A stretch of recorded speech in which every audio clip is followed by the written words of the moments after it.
Welcome to the Total Fitness Bodybuilding Podcast. My name is Lee Hayward, and in today's episode, we're going to dive into the number one reason why most people fail to stay motivated when it comes to reaching their fitness and fat loss goals.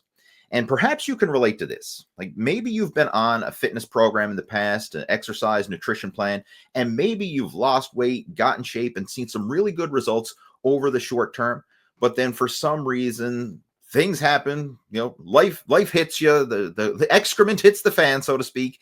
And then the next thing you know, you start slipping back into your old habits and the weight creeps back on again. And before you know it, you're back to square one and starting all over again. And this happens to so many people. In fact, statistically, less than 10% of the people who start a fitness and nutrition program are actually going to sustain the results long term. Most people, over 90%, are going to go back into their old habits and regain the weight back again. And this is known as yo-yo dieting. And I'm sure you've heard of it, you've seen it, you've know people who've done it, and you've probably done it yourself. And we're going to dive into the root cause behind this in today's podcast episode. And joining me for today's podcast are some of my coaching students who are going through the Muscle After 40 Blueprint program. And what you're going to get here is a sneak peek into one of our group coaching calls that we regularly do, where we dive into the deeper topics of fitness and nutrition and achieving a Muscle After 40 transformation while enjoying the process. And this stuff is critical. Because a lot of times people think it's just the tactics in terms of like, if I only knew the right workouts to do, if I only had the right training split, if I only knew my calories and my macros, and if I had all that laid out, then I'd know what to do and I'd be in fantastic shape. But it rarely goes like that. Very often there's underlying issues, the inner game side of fitness and nutrition that very few people talk about. And this is actually what's going to make or break your success over the long term. It's not having the perfect workout split and calorie and macro ratios and all that kind of stuff. I mean, you can get that anywhere. You can go on Google and type in, hey, what's the best workout? You'll get a million results. You can type in, what's the best diet plan? You'll get a million results. Now, granted, there's going to be a lot of controversy and confusion because there's so many different opinions. But for the most part, all the different workouts are going to work to some degree. All the different diets are going to work to some degree. But what's not going to work is the person following it. And that's what we're going to dive into in today's episode, is those underlying variables that really are going to make or break your success over the long term. Welcome to the Total Fitness Bodybuilding Podcast with Lee Hayward and Jeff Samataro. Since 1997, Lee Hayward's Total Fitness Bodybuilding has been online helping guys to build muscle, lose fat, and become the best version of themselves. The goal of this podcast is to provide you with real-world practical fitness and nutrition advice to look your best, improve your health, and feel confident in your own skin so you can live life to the fullest without having your body holding you back from doing the things you want to do. So if you're ready to get started, let's jump into the show.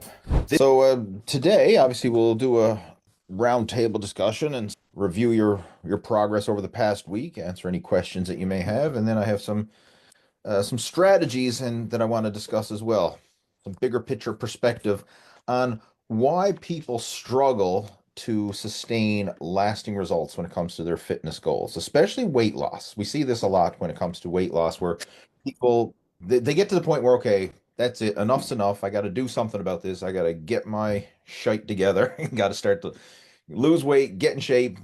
For whatever reason, something happens that they decide, okay, that's it, enough's enough, I got to make some progress.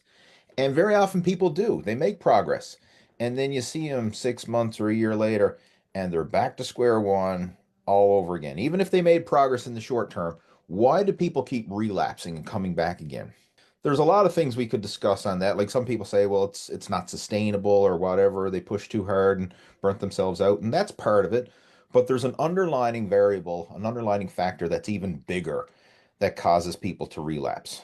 They associate pain to whatever their threshold weight is. It might be 300 pounds. I'll just throw that number out there. Like someone say, well, I don't want to be 300 pounds. Like that's just way too big. So then they creep up over 300 pounds and they're like, oh my God, I'm like a whale. What the hell am I doing here?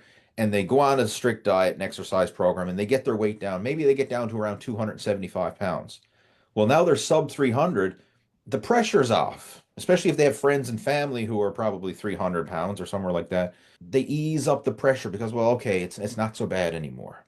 I actually had a call with somebody a while back, and he told me this. He said, he considered himself skinny at 280 pounds because all his friends were over 300. Okay. But you still have health issues like high blood pressure, high cholesterol, high blood sugar, like all the negative health markers. But in his mind, it wasn't that bad because he was sub 300.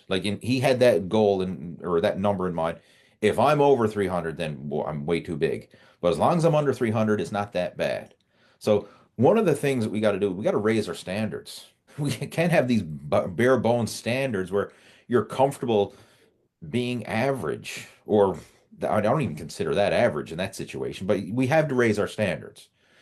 And that's one of the reasons why people fall back, because they hit their threshold, and then as soon as it starts to get a little better, then they relax. Oh, it's the pressure's off. And they start to fall back into their old habits again. Next thing you know, they bloom back up.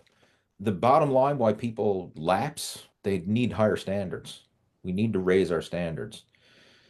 I mean, I'm sure, Paul, you can see this in the education field as well. Some students might have a goal like, I just don't want to fail.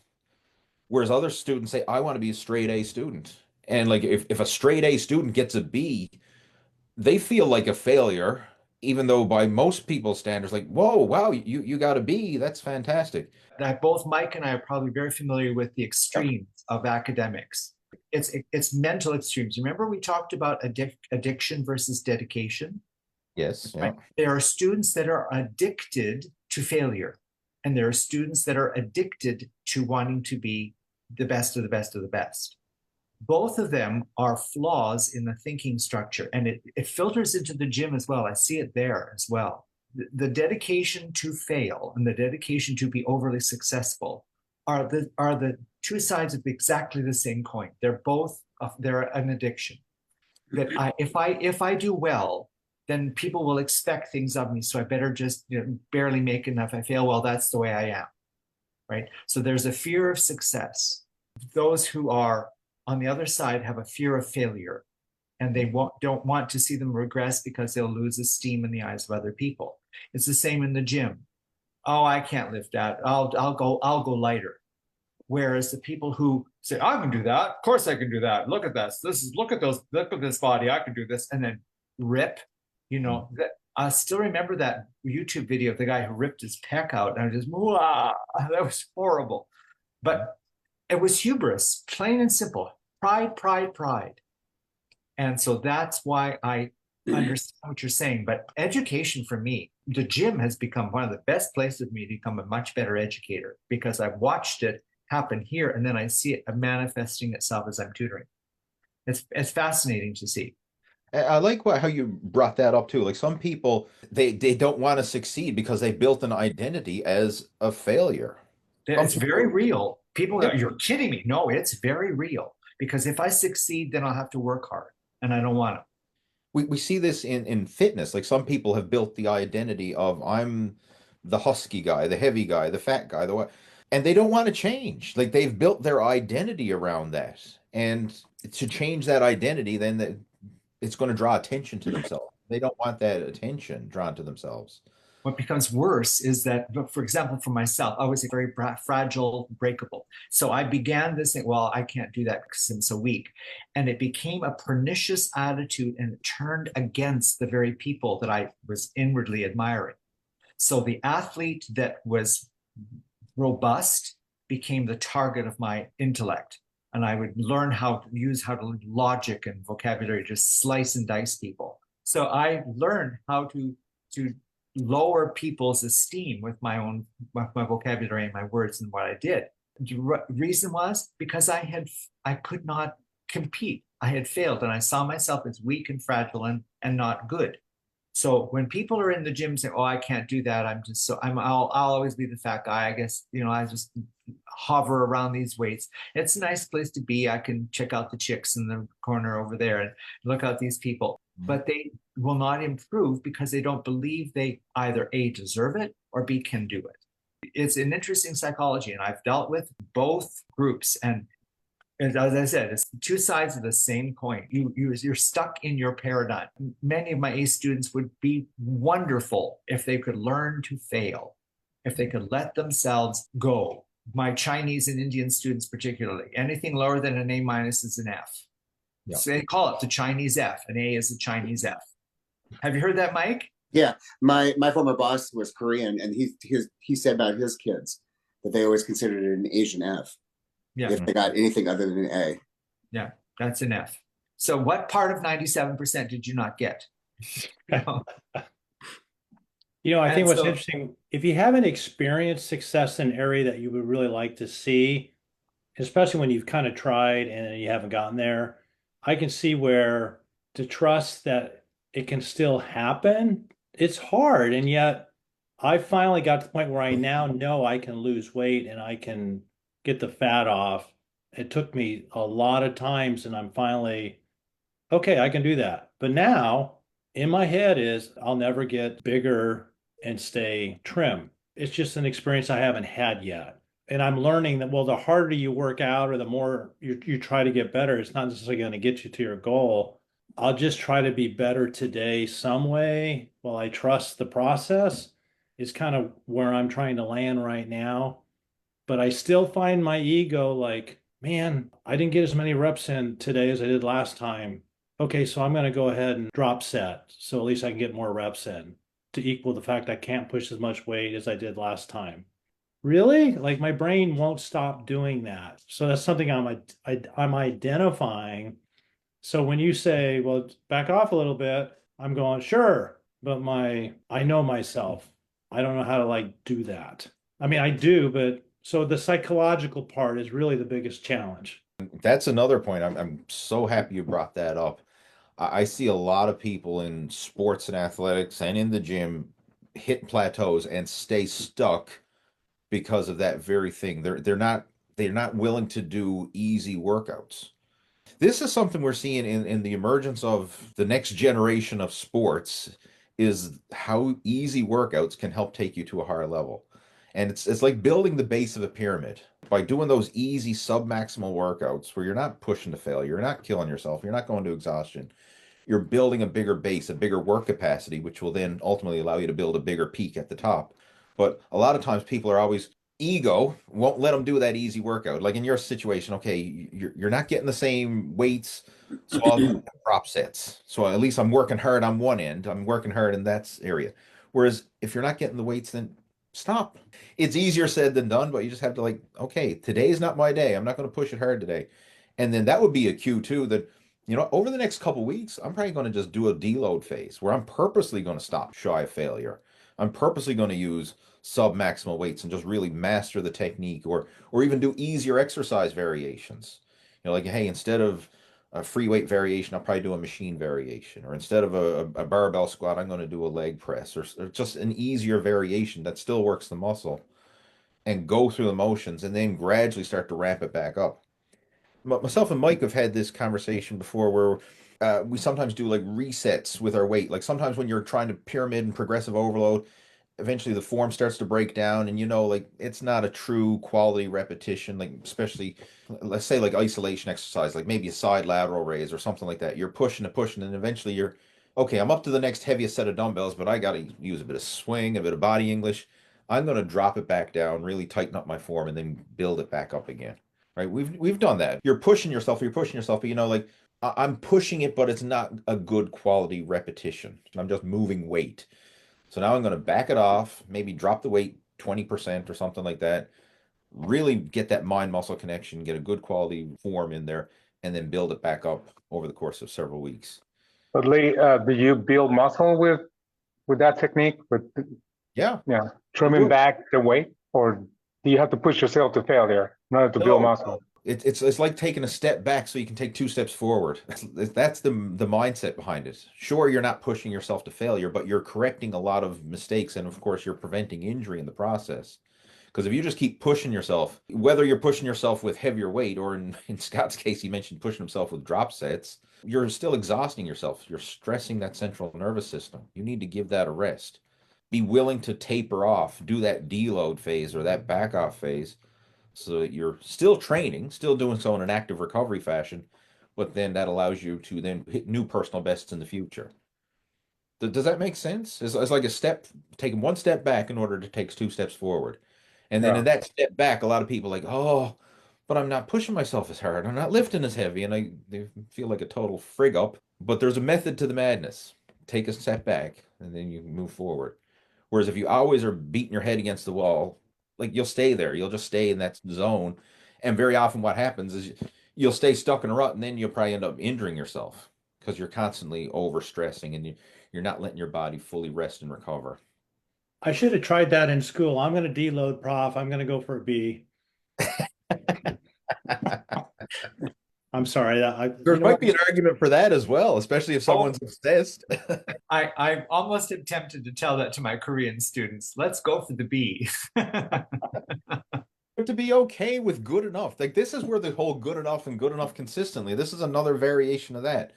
Because a lot of people have this all or nothing. Well, if I can't be pushing it all out and going to failure, and what's the point of doing anything at all? Like Well, some days I don't feel like going to the gym, but I remember every time you said, just show up, just do something. If you don't want to do the whole workout, just walk on the treadmill. It's better than sitting on the couch. Absolutely. But this is a big thing, and where I really seen this is in the world of endurance sports, as they refer to it as polarized training. Low intensity workouts is the foundation for most of the elite endurance athletes. But again, showing up consistently at low intensity, that's what's building their base. And then maybe a couple times a week, they'll push it with high intensity. So you're looking at like an endurance athlete who's probably training 6 days a week. 4 out of the 6 days, sub-maximal effort. Maybe 2 out of those 6 days, they're pushing it, whether it's in some sort of structured high intensity interval training or sprint training or something like that. But they build that base, and then that allows them to take those peaks even higher. And then when they approach those high intensity days, they feel strong and able to do them because they haven't been burning themselves out in the middle. Where most people, like, they can't go easy, and because they never ever let themselves go easy, they can't go really hard either because they're semi burnt out all the time. But they're going as hard as they can. So they're always hitting that ceiling, that glass ceiling where, okay, I'm pushing it as hard as I can, but I can never break through that ceiling. So sometimes backing off is the key to moving forward. Yeah, and the good thing right now is I joined the gym. There's more equipment there, and looking at my app, I went 125 times this year, so that's pretty good. That's about twice a week, 3 times a week sometimes. And then another thing that really motivated me is that I started seeing the pictures of Mike doing his bodybuilding competition. I was like, what the heck? I was like, oh my goodness, that's amazing. And that's the power of having a community like this, just to share real world results. I mean, when Mike started this journey, the thought of that bodybuilding competition, well, that wasn't even in the sights at first. Right? And it wasn't like anything I'd ever done it. So it's not like I was going back to a lifestyle. I spent 56 years as the overweight one. And it wasn't even your idea. Someone suggested. Someone challenged me. Yep, that's right. In one of my fitness groups on Facebook. Oh, you should try that. You should do that. I think you could do that. And I held that idea for about 6 months before I said something to Lee about it. But still, like you had that idea and you let it marinate in your mind. But the thing is you put it out there, and when you put it out to people who can actually help support you with your goals and can see the potential, right? Because like I could see, yeah, Mike, you can do this. I was totally upfront. I said, like, you've missed the boat on becoming a pro bodybuilder, like, right? But you can compete like on the amateur level, at the local level, and have fun and compete and do quite well. And I mean, that's going to just give that much more motivation and purpose to your training, because now you have something that you're training for versus right. I just want to get in shape because it's good for you. That loses its luster, because once your health is no longer an issue and the pain is eased off, because if someone's getting in shape because like, oh my God, I'm borderline diabetic, or I'm heart attack waiting to happen, like, oh, I'm sick, like I need to get myself in healthy again. Well, once they get their health markers down to normal, well, now what? The pressure's off, and then very often then they lapse back into their old habits again because they ease up. Like that happened to my father-in-law. He had a heart attack and he had his scare, and for a little while he was cleaning up his diet and he stopped smoking and he stopped drinking. Like he did all the things initially, but then once he became comfortable, so okay, you're no longer at risk anymore, then he gradually went back to his old habits. Picked up the drinking again, picked up the smoking again, started eating like crap again. And sure enough, had another heart attack. I mean, I see that a lot. Like I have another relative of mine who smoking their whole life. Sure, it's not good. Smoking's not good for you, but cancer, that happens to somebody else. It's not going to happen to me. And sure enough, they got diagnosed with cancer, and they got the big scare. They got it treated, and they got it, the cancer removed. I don't know the whole specifics, but I know they had their scare. They had the cancer was removed, and as soon as they got comfortable, like a year or so later, back on the cigarettes again. They had their scare and then went back. I respect people like Paul who had their scare and said, "That's it, no more. I'm making a change. Burn the bridges behind me. I'm making a change." Right? Because like Paul, you could have had your heart attack, which you did, or your cardiac event, whatever we want to refer to it as. Like once you revived and you were back home again, like once the initial shock would wore off, like you could have easily went back to the Kentucky Fried Chicken and the sofa and the remote control. I mean, that I was wish that were completely true, but because the death of my friend happened that week for the exact same thing, I mm, lost a very dear colleague that same day, or same week rather, and the almost identical scenarios. But he left, he died, and that made me realize how razor thin that slipping over to eternity and staying on this side of eternity was for me. And so that definitely made those words of the doctors sear deeply into my soul. And I, more than anything, I wanted to follow that advice the doctor gave, but I just did not know how. And that's where Mady and all of the others came in, James and so on, that came and picked me up and moved me in. And then meeting you rounded out everything. Mehdi had his own journey, James had his own ideas, but you understood the whole picture and you were able to guide me through. That in and of itself, Lee, I wish I could have avoided all of that, but I didn't. But now that I've made that choice, I'm, as I said, a born again fitness guy. I will help people prevent them as much as I can from going in that direction, as much as I can. But there was an element that you talked about, like I often hear the word motivation, and I'm moving away from saying how can I motivate you. I'm saying, what is it that is in you that causes a hunger? What is it in you that causes a thirst? Because without that, there is no forward motion, a real need that I must rather than I guess I better. I guess I better only last for so long. And that's why people listen to all these motivation tapes, those motivation talks, right? Guy yelling at them, "You gotta get out there, bust your butts." And after a while, the yelling gets kind of, okay, I got the idea, right? Thank you. You don't have to yell at me anymore. I've got it down. But after a while, that dies away. What's going to take its place? You get, I don't know how many times you have to get kicked in the butt by somebody's voice for you to get into the gym. But if it comes from within, as I've said before, you will crawl through razor blades to get to where you want to go. Mike had his own reasons for doing what he did, and so did I. Our results are different, but our passions are no less white hot. We are definitely galvanized to do the best that we can do. I'm not big, heavy, and bulky. I am light and lithe and full of energy and vigor. And if I could tell people, pursue what you were made for. you mentioned, Paul, the hunger and the thirst, like the motivation, and these are tricky words because we're using the generic terms that get thrown around, like motivation as a generic term, but there's more to it than that. And you mentioned, your hunger or your thirst or whatever. There's two main motivating factors. I'm going to use that word because I don't know another word to use other than motivation here now, but Compelling. the desire for pleasure or the desire to avoid pain. Like everything we do comes from those two things. Either I want more pleasure or I want less pain. I want to move away from the pain and move towards the pleasure. There's always that.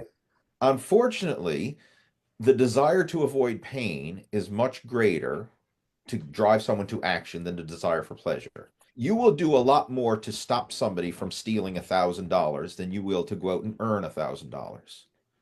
Like if a burglar broke into your house or said, like whatever, like you would do more to stop them from stealing something from you than to go out and put in the work to acquire something of equal or greater value. Like it's a weird mentality, but we would. And the same thing with pain. Like when you have pain, that forces most people to take action. Like there's been a lot of diet plans started because someone had their brush with death. They had their whole lifetime ahead of them. Like, oh, well, you could be in, look better, feel better, do more. Nah, I don't give a shit about that. I'm comfortable. I'm fat and happy. Really, they're not happy, but they justify it by saying that. But then when they have their brush with death, whatever it is, their heart attack, their cardiac event, their diagnosis with cancer, etc., then that's their wake up call. And one thing that we need to really do is we need to start raising our standards and then associating pain with not meeting our standards at a higher level. So, for example, like maybe you have the standard of Mike, I'm just going to use Mike as an example here. Maybe he wants to compete in bodybuilding next year. He has to associate some pain if he doesn't compete in bodybuilding next year. I mean, again, it's not life or death pain, but like there has to be something more than just, oh, that'd be cool. Like if he wants to progress, you have to raise your standards to a higher level, right? And then associate pain with not meeting those standards.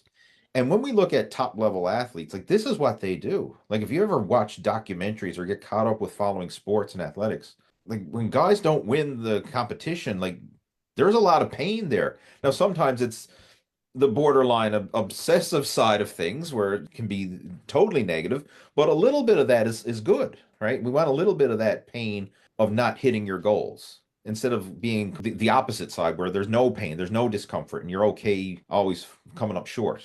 You know, you're okay with being average, you're okay with being subpar. Or, oh, I tried and failed, but that's just me. Who cares? I'm okay with that.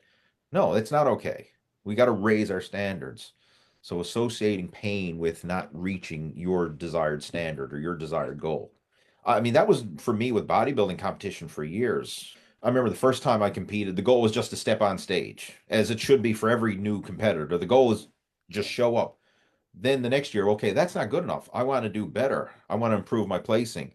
So I actually set a goal for the following year. I want to win my weight class, which I did. And then the next year I said, okay, well, I won my weight class. I want to win the overall. That took a lot of time because then I kept falling short. Now I kept training hard, but there was always someone who showed up better. But that just fueled me.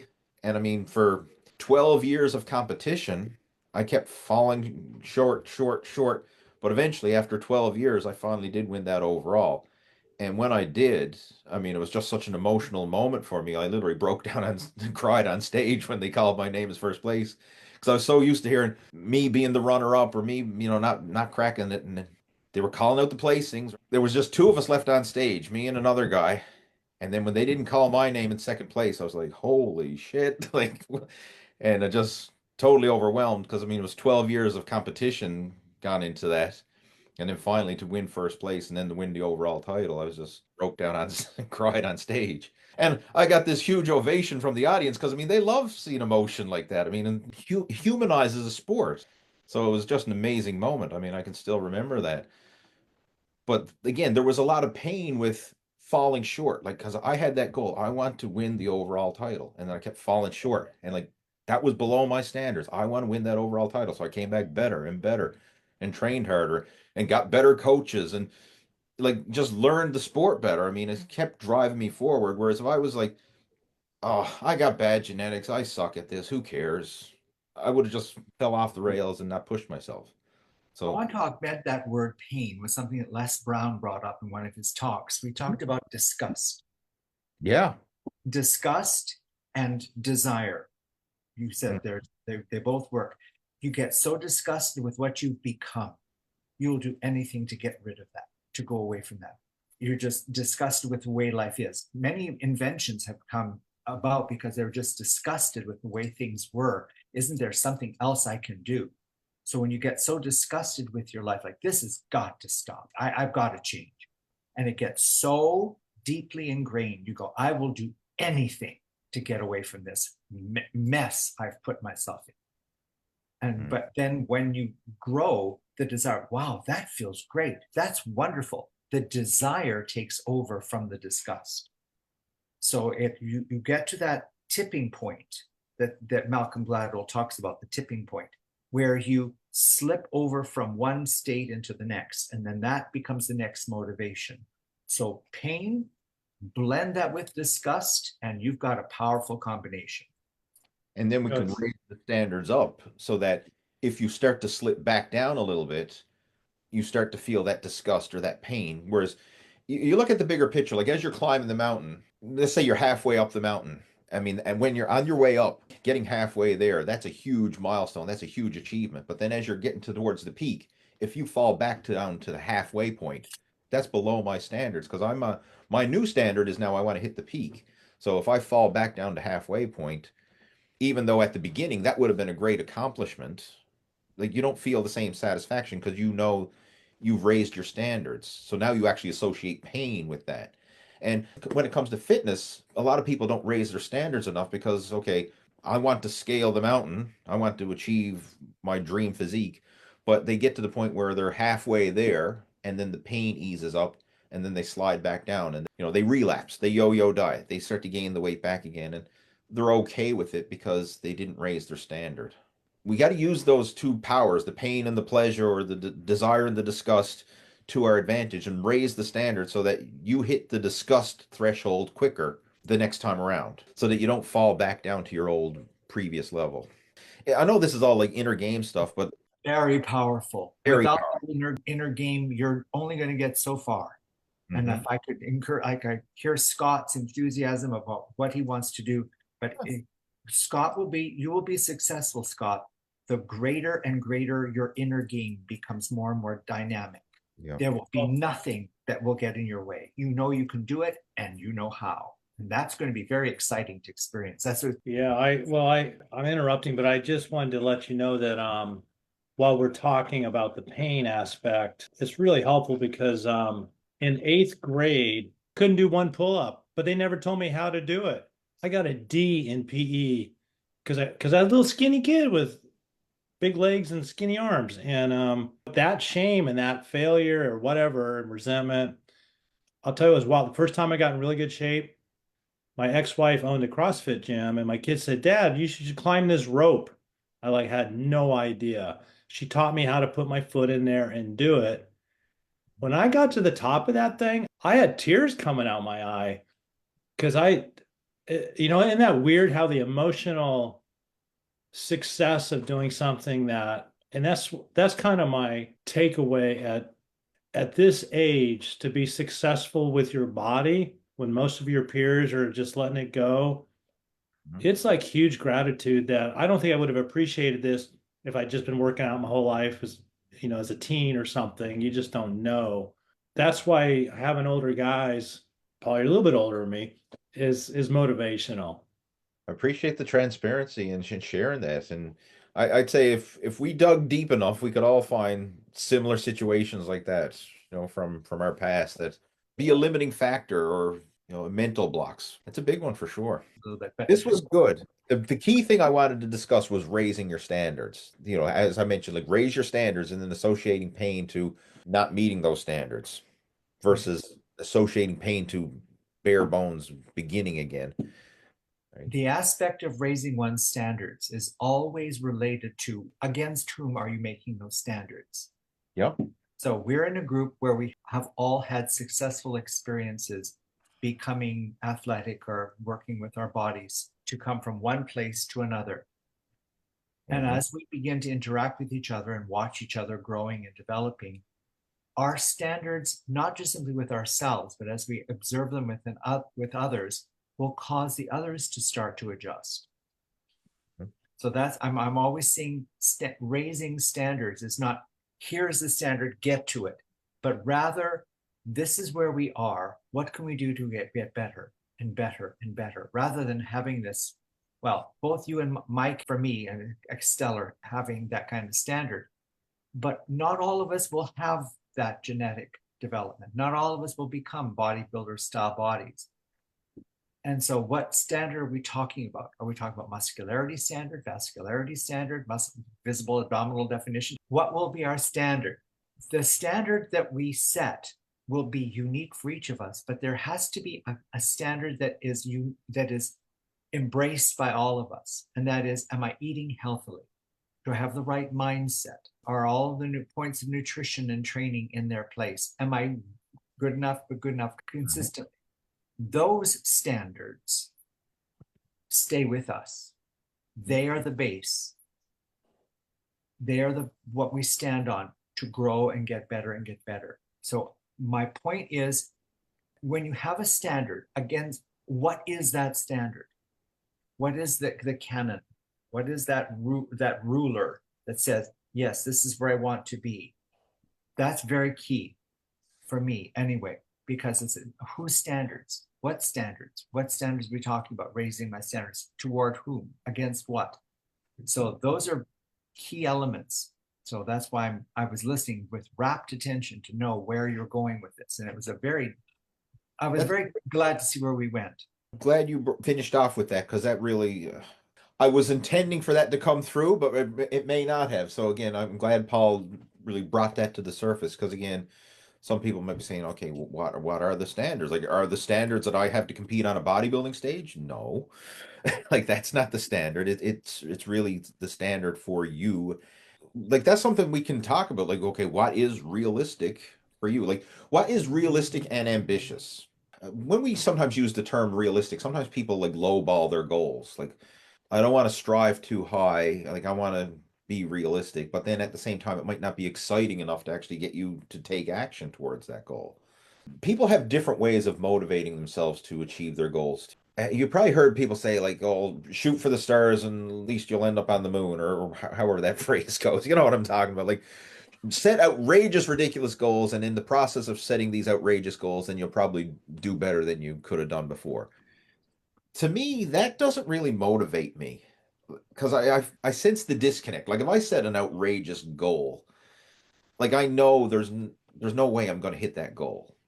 Right? It's just I can't wrap my head around the possibility of doing it. Like, okay, if everything worked out perfectly, maybe, there's a 1 in a million chance, maybe. Like buying a lottery ticket. Like, you go buy a lottery ticket, there's a high likelihood I'm not going to win, but maybe, just maybe, I could win, right? Like, and I don't like setting goals with that kind of odds. I like to set a goal that I know I can do, and I try and even surpass that goal. So I might set a more realistic goal, but go in there with the mindset of, I'm going to crush this goal and not just hit it, but I'm going to surpass it. And that motivates me personally. That's the way I like to approach things. Now, everybody's kind of has their own strategies that may work for them, and you can try different ones, but that's how I like to go about it. And again, the standards are going to depend on you. And I like to use, especially with our group, age is a variable. It's a major variable when it comes to athletic performance. Like, you're not going to be a pro athlete at this age. If you ever watch pro sports, they'll hear people, oh, this person's in their 30s, boy, they're getting ready to retire soon. They're past their prime. Like, right? I see this in the world of cycling. Like this past year, Mark Cavendish, he set the record for the most stage wins at the Tour de France, and I think he retired at 35 or something like that. But like, he was the old geezer in the Tour because he's 35. I'm like, oh geez, has he still got it, boy? I don't know. He's over the hill, right? I don't think the legs still got it in him anymore. But he pulled off a stage win, and everybody was like blown away, because all the other people he's competing against are in their early 20s, right? So it's all relative, right? So we have to put that element of reality in there. It is that aspect of competition that turned me against sports. That people, yes, exactly. That was what you described is exactly what turned me off. That you get thrown away. We shoot horses, don't we? When you're gone, boom. Okay, you're past your prime. Sorry, goodbye. It was nice having you, but there's the door. Don't let it hit you where the good Lord split you. That is exactly what disgusted me about competition with sports. And that was the one element I had hours and hours of head-banging conversations with people about this whole thing. What opened my eyes was the concept of challenge. So one fellow said, okay, here's a challenge. You have a ball and there's a hoop. How many balls can you get through that? Let's see. Okay, I'll give you an hour. Now, I'm going to add a little challenge. There's somebody else who wants to do the same thing on the other side, but you can't let them do that. You have to get yours, and you have to keep them from getting theirs. Now, I'm going to give you an hour and a half to do that. Let's see how it goes. What are you going to do? And I said, I do this and this. I said, Paul, you've just discovered the sport of basketball. And it opened my eyes and said, it is a challenge. So what we can do when we have, quote, reached our retirement? Well, the challenge is different now. Before, you did the Tour de France. Well, are there no other challenges? What could you do that's unique and difficult to you? That's why Ross Edgley's books are so powerful for me, because he is a sports adventurer and he finds something that gets him up in the morning, that wakes him up. I want to try to do this. Yes, some of them are outrageous, but they are immensely exciting when you listen to how he's preparing, what he's doing for it. His triathlon, that whole part of it, that book was absolutely hilarious, but interesting. How he goes to the Marines and learns how to top flat the tree on his backpack. So the question I would say to people is, what is your challenge for the next time? What is your new mountain? Rather than compete, you said it's always against yourself. Well, then if that's true, what can you do to make yourself compete harder against yourself? What adventure, hear that word carefully, adventure, can you get into that will make you excited to live? Not just simply compete, but be vital and full of life and energy. And everything you do will be applied to it. For me, being on the bodybuilding stage is my adventure.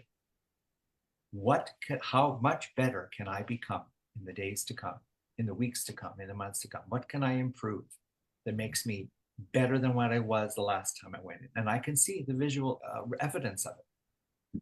But will I be a Lee Haney? Are you?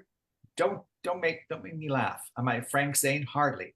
But I'm Paul Miller, and you can't beat that. So I think the exciting thing is I don't know about everyone else, but I just want to be the best version of myself at this stage of my life. I don't know what that is. Like, I saw Mike's picture when he was skinnier. You actually put on a lot of freaking muscle. So that's probably doable, but my brain goes, well, my body type is an ectomorph and all that craziness. So I do have hope that I can, but then I'm telling myself, but Mike seems pretty hardcore, like that's his life. I don't know if that's true or not, but the way you talk, it is. When you're on a cruise and you're still looking for equipment, I'm like, but here's the thing. Does it push other things out of my life? And if so, what am I willing to give up? And it started off with like ice cream and stuff, but now it's like, time in the gym versus time. Like, one of the things, and you brought it up, is everyone's always asking me to go out to eat. And I said, you know what? I'm going to start a group and say, hey, who wants to go walk or who wants to play pickleball? So I'm looking at other things, but the reality is sometimes I worry that, like, I got to go so hardcore that there's nothing else but just working out, eating right. Because people that are really the best at the best, that's what they do. They go obsessed. You have to if you want to be at that level. And I watched the tour back during the Armstrong days versus today. What they do today makes that look like slow motion stuff back in the day. I mean, it's amazing what can be accomplished, but I know you make a lot of sacrifices. So that's why I keep asking all these questions. Well, how long is it going to take me? And what do I really have to do? And, what kind of sacrifice do I really need to make? There's different ways of looking at that. And I'm again, I love how you brought that up, because that's a good observation. I mean, what do I have to give up? But another way I like to look at it too is, how can I get the maximum results with the minimal sacrifice? I like that. It's almost like the 80-20 rule. Like, what's the 20% effort that's going to give me 80% of the results? What are those things?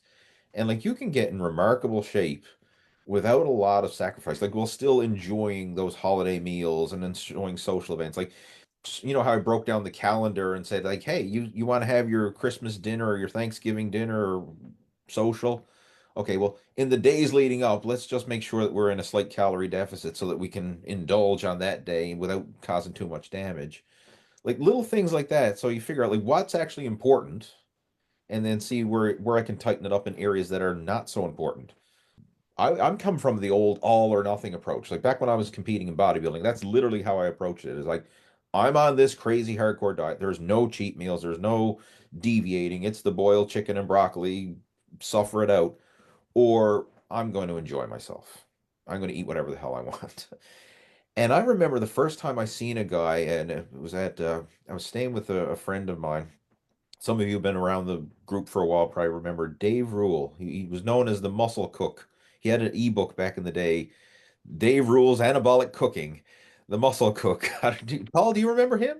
Do you Yes, remember? I do. I was smiling because I remember He's listening to from one of New his Brunswick. podcasts. He Yeah. lives in New Brunswick, right? And he's Yes. originally from some St. Pierre, but he lives in New Brunswick. But anyway, I was up with Dave, and one of Dave's friends he only competed in bodybuilding once, and he did amazingly well. Like he won the heavyweight class at the Atlantic Canadian Championships, and that's the only competition he ever did. But he would show up like Dave was like have a barbecue or a social or something at his house, and a whole bunch of people came over. Like that's part of his culture. Like he's French. He had a gazillion friends, and people would just show up, right? Bottle of wine and cheese and bread and barbecue and the whole big social. It was wonderful.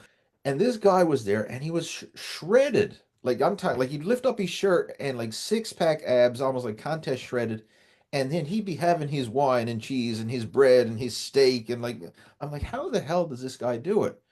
And then I realized he's indulging on this day, but then after this event is over, after this social, he's right back on his diet the next day. All those times, like okay, the meals by yourself. Like I can suffer through a boiled chicken by myself. Like who cares? Like I'm sure Mike's air fried chicken when you're sitting down to the table by yourself and having a cup of rice or whatever, big deal. But if he's going out to a dinner, okay, I'm going to enjoy that dinner with family and friends. But all those other opportunities, I can tighten it up when they don't really count. What I mean, and not that they don't count, but it's easy to tighten up the reins when it's just you by yourself. Whereas I was coming from the mindset of I'm just going to eat whatever the hell I want. So throughout the week, even if it's by myself, I'm still going to eat crap because I'm not on a diet. And I had that all or nothing approach. So learning how you can still have your cake and eat it too, like that was an eye opener. Back to the whole point of Scott's thing, like you think the extreme sacrifices, the bottom line is like how can we still enjoy the things that are important to us, and then where can we tighten up in other areas that maybe are not a big deal. And the key area I'm looking at is how many times are you eating meals by yourself or snacking by yourself or drinking by yourself or like any of these things that you're doing it by yourself. That's the low hanging fruit. When I see someone who has to go home and pour up a drink and sit down and drink by themselves, that's a functional alcoholic, in my opinion. If you have to pour up a drink by yourself and do it on a regular basis, because alcohol and stuff like that, I mean, I'm not totally against it, but it should be something you enjoy with friends. And like even good food or a good meal, like it should be something you enjoy with friends. The stuff that I eat by myself, like that's kind of where I go into I'm nourishing the body. I'm fueling myself. That's where I think of food as fuel when I'm doing it by myself. But when we get together with friends and family over a nice meal, that's when okay, calories don't count. We're going to enjoy the experience. Mike, do you kind of do it that way as well? Like Yeah. meals by yourself are your bodybuilding meals, and then when we're going out to dinner, we're going to enjoy the experience. Right. And I find something on the menu that fits as close as I can to my meal plan. And if it's not exact, we don't worry about it. For example, we went out last night. We got once a month with two families that were gymnastics families when all of our kids were competing years ago. And we still go out. We see them once a month. And we went out to a restaurant last night. I had a hamburger and sweet potato fries because I didn't have just a sweet potato. So yeah, I had fried food last night. It was delicious. I enjoyed it. Same on the cruise. You know, I went on the cruise. I ate every meal and then some. I still had my 5 meals. I tried to make the best selections. I had dessert every day. I had white chocolate, more than once a day.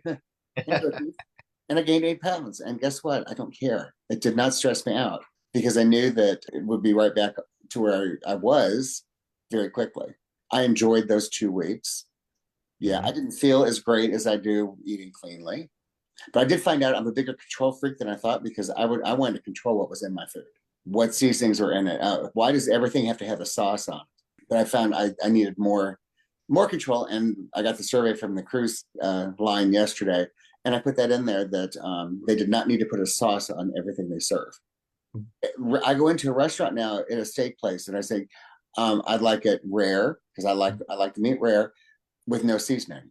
And I have yet to have someone say, "Oh, we can't do that," or look at me like I was the weird one. I even asked for fries without salt, and they said we can do that. So I mean, it doesn't hurt to ask. You may not get it, but it certainly doesn't hurt. Going to either Outback Steakhouse or Longhorn, where they tend to put butter on it as well as seasoning. I just say just plain, no seasoning, no nothing, and they're fine with that. And guess what? It picks up a little bit of the butter and a little bit of seasoning from their grill anyway. It's just not overloaded with it. I might mention that other fast food places are becoming much more accommodating about that. A&W does. I have my burgers, remember, my lettuce wrap without sauce and all of the other things. And they even take off the seasoning that they use on the burger itself. That they were very accommodating. So if you don't ask, nothing happens. But ask and they can inquire. You might, for example, McDonald's will charge an extra $1 for lettuce wrapped. Well, A&W won't. So you learn how to discriminate between the ones that give you a bit of an edge, a healthier edge, and you don't have to, quote, pay for that edge. They're becoming much more accommodating. Kentucky Fried Chicken, I don't know. I've seen it. They used to have always breaded, but now they're getting toward like skinless. Mike, have you seen that the skinless cake? I don't know. I've not been to Kentucky Fried Chicken in years. I know Chick-fil-A, you can get grilled chicken as well as the fried. Yes. Yeah. I think that they're to compete with Chick-fil-A, KFC is following that same suit. That would make sense. So, and so there is that competition sometimes is good for us, for those of us who have to have fast food places. So it's very exciting to see these changes coming on because more and more people are becoming much more health conscious. And there's a growing degree of health consciousness because of the terror of growing obesity. It is a terrifying thing. And people are recognizing this. And the gyms are filling up. There are many more memberships. It's an exciting trend to see. Talking about eating out, this is something that you can vary depending on how often you eat out. Because if you have to eat out a lot because you're on the road, you're traveling, or maybe it's part of your work. Like I know some people, they go for business meetings, or if you're doing it frequently, then you have to be more mindful of, okay, the places we go and what I order and trying to make the best of what's available. This is where, getting the grilled chicken and getting the salads or no sauces and no seasonings and like all that kind of stuff can make a big difference if you're doing this regularly. But if it's like once a month you're going out, like Mike mentioned, they have their friends that they go out with once a month. Eat what you want if it's once a month. Like enjoy that meal. Like Thanksgiving dinner or Christmas dinner or something like that, or your birthday. Like enjoy those meals. Like I wouldn't hold back. Now at the same time, you don't need to be a pig about it either, but enjoy the meal. Eat until you're comfortably full. And if you do want some dessert, or hey, I want to have the French fries instead of the baked potato for that one meal, big deal. Like do it and then start again for your next meal. And that takes the pressure off because you don't feel like you're on a diet. But where it gets tricky is if this is a regular thing, like 2 to 3 times a week or more, you're in restaurants. Okay, now we got to be mindful because 3 let yourself go off the rails restaurant meals could derail your fat loss progress, or at least put you in a plateaued state where I'm not making any progress. What's wrong? Right? Like I'm following this diet, I'm doing this workout, but why am I not making progress? And you say, well, it's because of those 3 trips to the fast food joint. Another thing that I have done, and I wasn't sure if it would go over or not, and no one said a word. I have gone to multiple restaurants at my sister's house and where my son was living, and I have taken my chicken, my air fried chicken by itself in a Tupperware container, and then I ordered the side dishes at the restaurant. So I didn't just go in and eat my own food, but I took my chicken in because I knew that they would not be, either if they didn't have chicken or whatever, if I could look at the menu online, there was nothing that was going to work for me, or if it was going to be fried or whatever. They didn't say a word. I wasn't sure if they would pitch a fit about that or not, but I pulled out my food and I had my chicken, and I ordered the side dishes at the restaurant. That goes over in independent restaurants, but restaurant chains, they're pretty. I've tried the same trick. When there's a bit of like a chain of restaurants, like there is a chain called Earl's in Calgary, and they have several places like the Keg. You can't quite get away with that, but independent restaurants probably wouldn't, maybe not kick up a fuss because they want your clientele. But when you have a chain, it's just in and out, in and out. Let's see how many people we can get in and out. Whereas it's an independent restaurant, they want to keep that diner happy, that person who's come in, that guest happier. So they will accommodate for that. So I would put a caveat on that saying, depending on the restaurant environment. Sure. How did you bring it in? Like, did you have a bag or something, or I like had one in a under Ziploc bag and one in a Tupperware container. so it was in plain sight when you walked in the door. Plopped it on the table so they could see it when I ordered my side dish. Oh, okay. And I even said to them, I said, I brought my main with me because I'm on a restrictive diet. This is what I want to get off of your menu. Oh, so you were totally transparent. Like, no other than. Okay, wow. Yeah. Can you warm it up for me, please? No, I didn't do that. That's Another thing that I have that I've shown before is that electric lunchbox that heats up the food. I use that in the car, like if we're on a road trip or at the dog show where everyone's going to the snack bar. I just plugged in my lunchbox and I took it for 45 minutes and my lunch was hot. And then, everyone else is getting hamburgers or whatever they have at the concession stand. And I had my regular.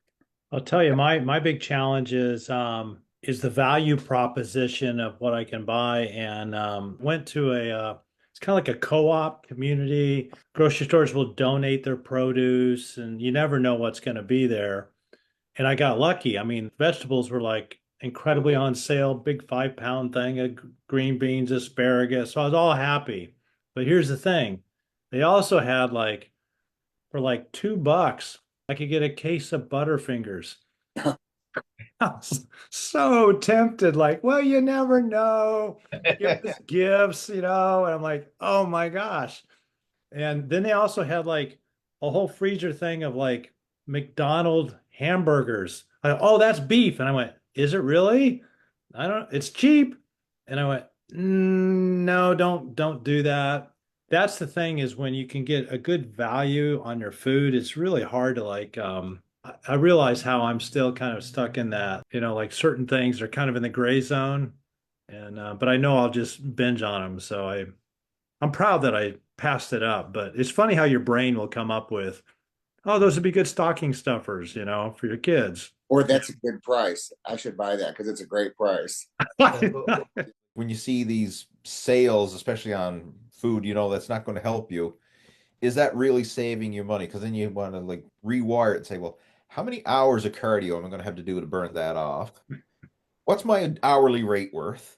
Is it worth the savings? Is it $2 Butterfinger or whatever it was you had there? Okay, if I had to do 10 hours of cardio to burn off all those Butterfingers, no, it's not saving me money, right? But yeah, rewiring how you look at processed foods and savings, because that's the way the food companies are. The more you buy, the better the value. That's standard pretty much everywhere you go. But rewire, no, that is not a savings. That's a good answer. I got to remember that one. The hourly rate I'm actually paying. The thing that helps us avoid that is we always have a grocery list when we go to the grocery store, and we don't go when we're hungry. Because it's real hard to avoid, God, those Butterfingers look really good and I'm hungry and that's a great price. It's real easy to just throw it in the cart and not think about it. Having the grocery list really does help, because you kind of put the blinders on. We're only going in for these whatever items, or groceries delivered. If you spend however much money on groceries, it's free delivery. That's kind of a little incentive as well to have them just bring it to the house, and I don't have to go in and walk down the aisle and see what's on sale, or that box of cereal. Fruit Loops look really good. Haven't had those in a while. These are real world tips, and that's what I love. These real world situations that we find ourselves in, and that's why I always keep coming back to those in the moment decisions. One, Mike, you mentioned there a while back. You're at events. You mentioned you go to the dog show, and then people go to the concession stand for a hot dog or whatever the heck they got there. Me personally, I don't even enjoy that. Sometimes, okay, if you have nothing to eat, okay, you're going to eat something like that. But I don't crave a hot dog. If I was going to have a cheat meal, that's not anywhere on my list that's nowhere near the top 10 of what I would eat on a cheat meal is a hot dog. No. So if I'm at a place okay, you're at the game or the concession stand or whatever, and they got hot dogs, people are eating stuff because it's there. They don't even want it. I'm eating it because it is there. Whereas if you have your food packed and prepared in advance, you're not just giving into food that is there. That is the worst case scenario. you're eating food that's unhealthy, that's fattening, and you don't even And enjoy you it. don't like the taste. It's Yeah. a lose-lose all around. Like, And it's damned expensive. if I'm going to have a cheat meal, I want to at least enjoy the eating pleasure of the food, Well, I hope you enjoyed today's episode of the Total Fitness Bodybuilding Podcast. And if you did, please hit that thumbs up button, subscribe to the podcast if you haven't already done so.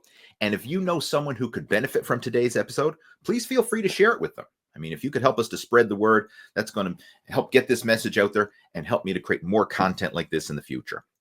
And if you would like to come on board with our Muscle After 40 VIP coaching program, then I have a free PDF download that I'd like to send you. I have a link to it down in the show notes below. And this PDF outlines the entire program, how it works, what it is, what it's not, who it's for, who it's not for, and all the different components of the Muscle After 40 Blueprint program and the different options. So if this is something you're interested in and you would like to get in your best shape and have some help in doing so, then download a copy of that Muscle After 40 PDF down in the show notes below. I have a link to it. And the thing about this program is it's not about going to the extremes. It's not about the extreme cutting diet or the extreme workouts in the gym. It's about how you can be good enough and good enough consistently so that you make progress while enjoying your life in the process, without sacrificing family time, without sacrificing those meals that are meaningful to you and your family, and while enjoying it, while humanizing the process of fitness and nutrition so that you can get lasting results over the long term and not just be another yo-yo diet statistic, right? We want to overcome that and create lasting change that you enjoy. So if that's something you're interested in, again, download a copy of the Muscle After 40 Blueprint program. And I look forward to talking to you in the next episode of the Total Fitness Bodybuilding Podcast. Have yourself a good one. Take care. Over and out.